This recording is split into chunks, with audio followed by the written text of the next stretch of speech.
Next piece in line, although extremely simple, it's going to be more about the way it's held than the actual machining operation itself. And I'm talking about the rack on the front of the bed. Chances are the same way I do this is the same way I'm going to do the back of the cross slide area, the clamp right here. Now you saw me use this guy before when I did the slot in this piece right here. Let's take a walk over to the mill. I'll show you what it looks like.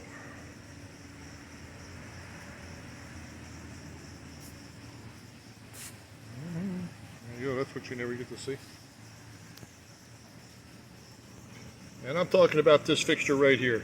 This was the fixture. If you didn't watch that long keyway video, this came in extremely handy.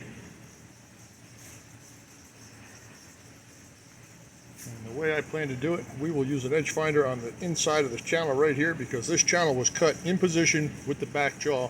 So as long as it's positioned forward, every time you load it, it's going to be true. This is also a banking surface on the end. Here is the rack. It is 1/8 square brass. And it would be a little bit difficult to stick that in a vice jaw and find an edge finder that'll get down in there and help you locate it. But as long as it's flush with the end of this notch right here, which is going to be 0 with the edge finder, I'll bank all my dimensions off the banking side, hold it down with a clamp, just pop a couple of holes in it, and it should work out quite well. Simple, quick, and easy. Offset holes, depending on how wide your feature or part is. Let's do it.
This little rack is held to the bed with a pair of 080 cap screws, and they do not give you a whole lot of room to put that hole in.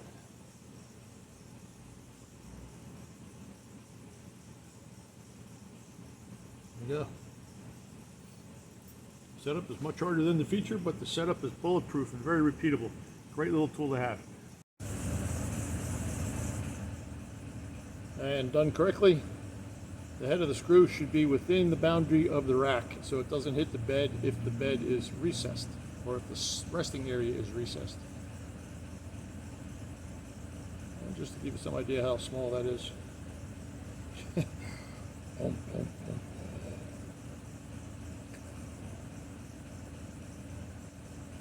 I can't even feel that screw. That is really small. Yeah.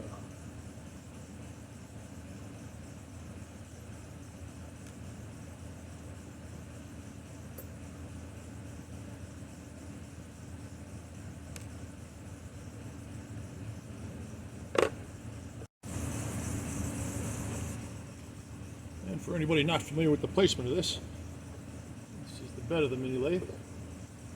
These are the mounts for the drive screw, so make sure if you're going to do this that you position this correctly. Personally, I think this should be on the front because it's just a great advertisement. But this is the front, so right here. And this little guy sits up under here. Right there.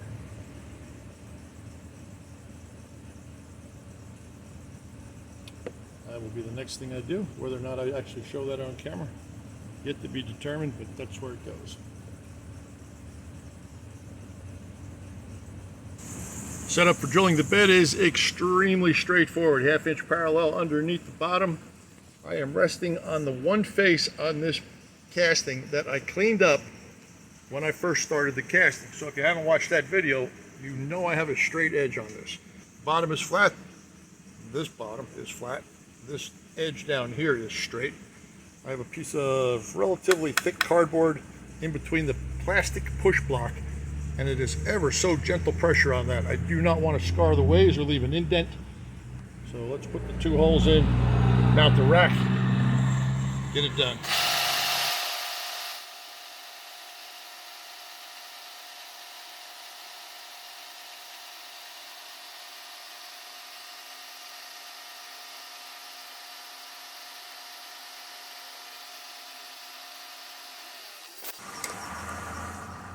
Oh my God, that's close. Can't even see that with my good eyes on.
You know, sometimes the most obvious things are the most interesting things, and I'm using jeweler screwdrivers to put this together. And if you've never seen these things, I'm sure a lot of you guys have, but if you've never seen these, chances are you've seen screwdrivers that have these little things on the end, and you don't really know what they're for.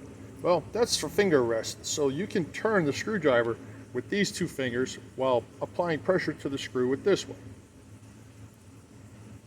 And you can see that the hex doesn't move while I roll the screwdriver. That allows you really nice control over what you're trying to achieve. You'll find these in a variety of different styles, a variety of different sizes. This is not a sponsored product. I'm just saying if you've never seen these and you're still using a conventional screwdriver, get yourself some of these guys with these little spinners on it, because it really makes a world of difference. Let's put this thing together, and I got a gut feeling that I'm just not going to be thrilled with the way it looks. On my closing, my screws are subsurface to the rack. And this camera's right in my face, so just bear with me here for a second. There we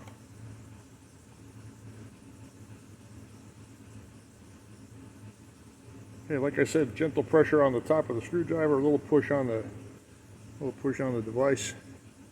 Down it comes. And my light is overhead, so that's why we keep fading in and out here.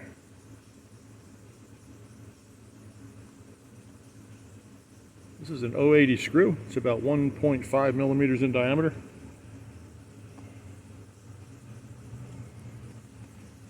Relatively small.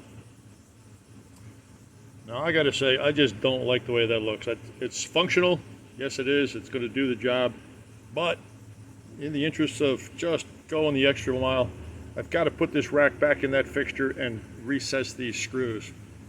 If the counterboard itself breaks out and causes too many ratty edges, I may just step down the end thickness here so that the head is flush with the top of the rack. I think that'll look a lot better. Now let's put it back in the machine, knock that out real quick, and come back and visit this. Looks cool anyway. Looks cooler when you can see it. Alright, let's put it back in the machine. A side benefit to using a fixture like this is the fact that I drilled through the brass rack into the fixture, and to replace the part in the fixture in position, all I need to do is put an 062 pin through the brass into the fixture and all is well. I'm going to counterbore them first and drop a screw in. If I don't like the way that looks, then I will by all means just flatten off the ends like I mentioned. Off camera. I'll be right back. Now, for anybody with really good eyes that thinks that there was some kind of tool contact on the inside of the rib right there, that is a reflection of the hole. I saw that as well, and I was kind of hoping that the center drill didn't hit it, and the center drill did not hit it. Total reflection. All right, let's take a look at the rack itself. I am very pleased with the way this looks. That looks much cleaner than it did before. Let's kind of tap. Screw that sucker down.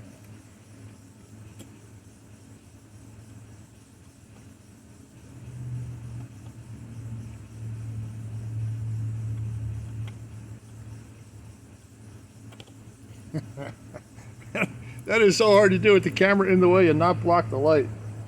Just too demanding.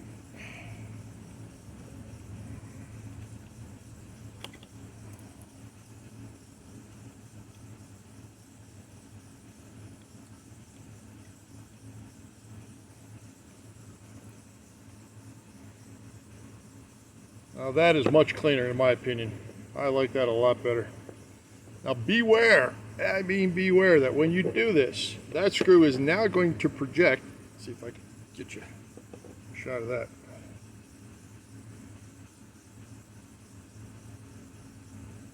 It's in there somewhere.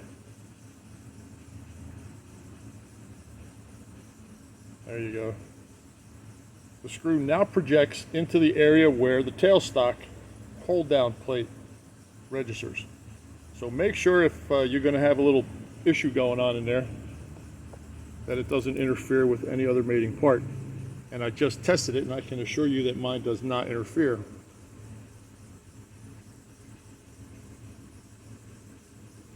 I took 4/1000ths off the OD of these screws just to make sure that they went down inside the counterbore, because the counterbore was exactly the same size as the screw, and that's never good.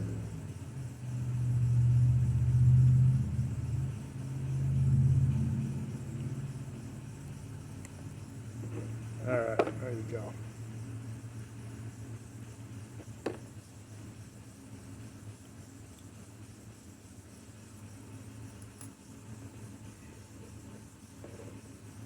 Much cleaner. That I like. Now, let's zoom out of here a little bit. What is the big deal of having this rack mounted to the side? So what, it's a simple component? Yeah, it is a simple component. Here comes the magic, or here comes the head scratcher. Now you have the carriage. Inside the carriage, mounted inside the face of the apron, is a shaft that has to hold a gear that has to engage this rack so that as the gear turns, the carriage moves back and forth.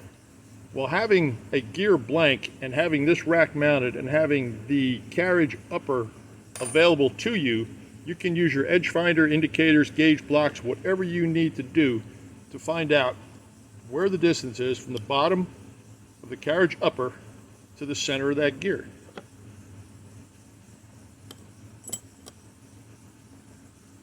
Let me show you exactly what I'm talking about. Right there. That's exactly what I'm talking about. you need to find out where that is. And that'll be a relatively simple operation with just a piece of that material, a drill pin in the vise, in the drill chuck, a gauge pin in the drill chuck, and having dimensions on everything else. You should be able to figure out where that is. When I get around to doing the apron face itself, I will show you how that works. But there's a little tease for you.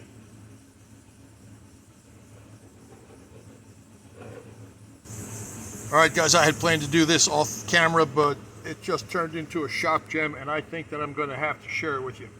This little guy right here is the part that they want you to make this out of. It's a casting, and it can be kind of tricky to hold because some of these dimensions are smaller than the projection of a parallel, and the part is thinner than an adjustable parallel, so there's problems holding this. This is the part that will ultimately go right there and hold the carriage on the back of the ways, on the back of the bed. Okay, now you know where it goes. Let's take a look at the setup.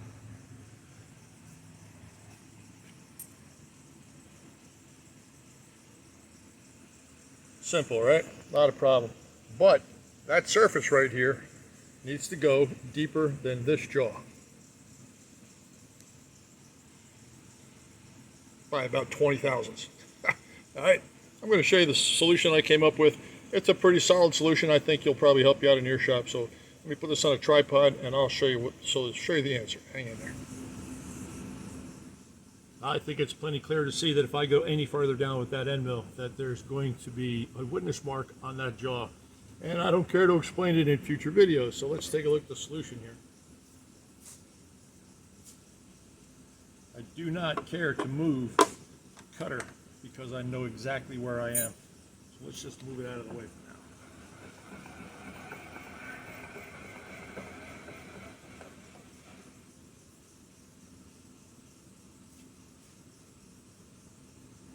And back to the actual vise itself.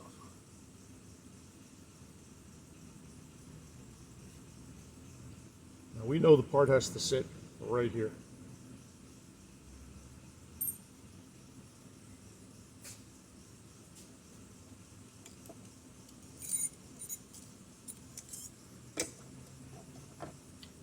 I'm going to use a piece of sacrificial material sitting on secondary parallels held in place by a spring.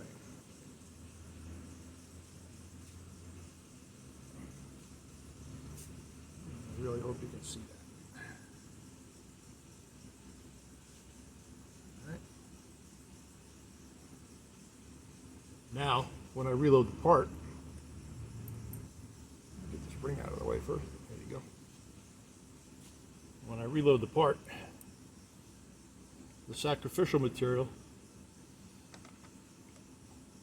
becomes my movable jaw, and it is perfectly okay if I cut into it. So that's going to be the first pass I make. Right where the cutter is currently positioned, I'm going to run a track all the way down there so I know where I'm at.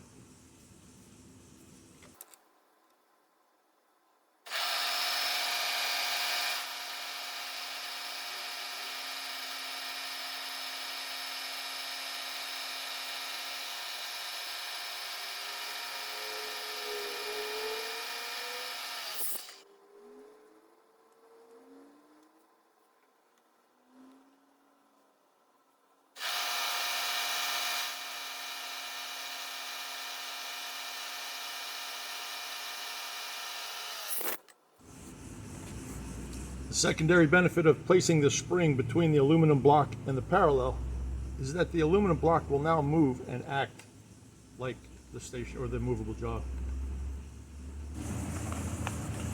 The carriage hold down casting is complete, and this 125 reference adjusts to suit at assembly. That is very important, and I'll show you why.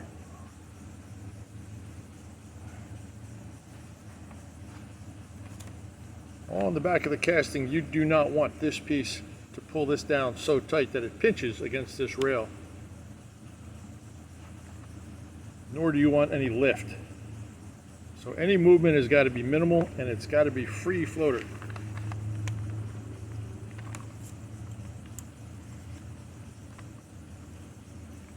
There you go. Another piece in the books.